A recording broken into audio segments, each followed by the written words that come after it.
চিডলি সমষ্টিৰ বাই ইলেকশ্যনটো আমাৰ কাৰণে বহুত কঠিন নহ'ব কাৰণ এই ইলেকশ্যনত যিখিনি আমি কাম কৰিছোঁ আৰু যিখিনি আমি ৰাইজৰ ওচৰত বিভিন্ন সমস্যাবিলাক সমাধান কৰিছোঁ ভূমিৰ সমস্যাৰ পৰা বিভিন্ন সমস্যা ইয়াৰ কাৰণে চিডলি অঞ্চলত বহুত বেছি ভোট লৈ আমি জিকিব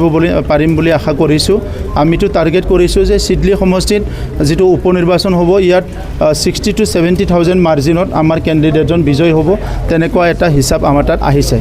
বিপিএফে কিন্তু এতিয়া ইণ্ডিয়া এলায়েন্স লগত যাব কাৰণে চেষ্টা কৰিছে দুৰ্গাদাস বড়ো কৈছে দুৰ্গাদাস বড়ো ক'লে নহ'ব এইটো হাগ্ৰামা মহিলাৰী ডাঙৰীয়াই ক'ব লাগিব মই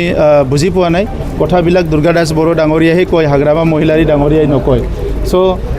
আজিলৈকে গমেই পোৱা নাই না